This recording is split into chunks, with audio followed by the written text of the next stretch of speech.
¿Cómo suenan los micrófonos de entrevistas?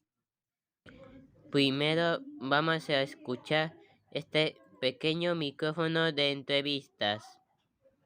Este es mi primer pequeño micrófono que fue utilizado en mi reportaje de mi video anterior.